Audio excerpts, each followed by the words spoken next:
Real long. It's not a real thorough in-depth review, but we're going to see what they sent us here.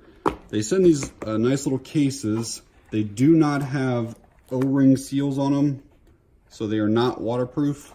So don't try to put stuff in there and think it's waterproof. So we'll just see what all we got here. There's a pressure switch. We'll use that in a minute and see if it works. And they give you two 18650 batteries. They give you the charger for the batteries. This looks like a mount. So there's a couple different ways that you can mount this, it looks like, and there's an Allen key provided in there. Some sticky tape Velcro. That will be for the pressure switch. So you can put this up against your rifle, put the other there, and then that is somewhat secure to your rifle. Move that out, and then it looks like the flashlight itself. Alrighty. I forgot to tell you that there's also a scope mount that was on top of the box. Like it all came in an Amazon box. This was outside, this was inside, so there's a mount for the scope. I'm about to put the battery in this flashlight, and I did want to show you that it does have actually a really nice square cut threads and then a pretty thick O-ring right there. There actually are not any instructions at all in here, so I don't know anything about output. I don't know about waterproofness, but it does have a nice O-ring right there. So these lights are insanely simple to use. It has a tail switch and it's one mode. You have on or off, that's it. One has a green emitter down in there. Probably won't be able to see that it's green until I turn it on. But now you can see that, and it's a really nice green actually. I'll have to wait till I get outside and see what that really looks like, but definitely green. And so yeah, just one click on, one click off. All right, I'm going to show you some of these things on how to mount it and how to.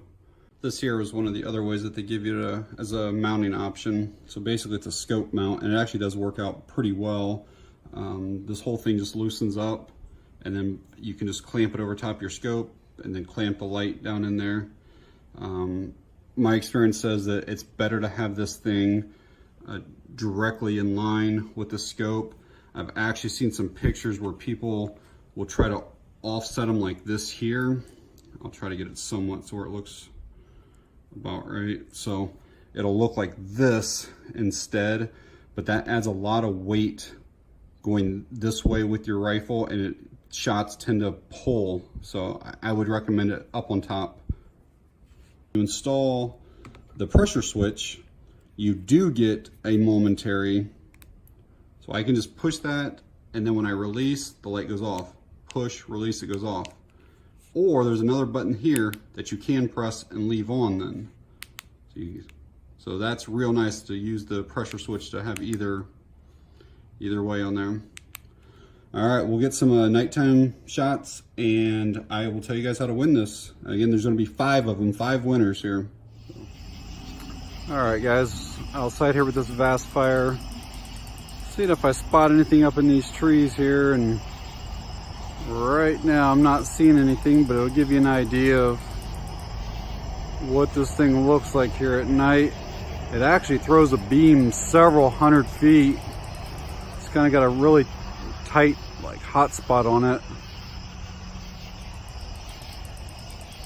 but I don't see any possum or any coons or anything up in these trees over at the golf course right now. So how do you win one of these lights? Very simple. Just comment down below this video like, I want in.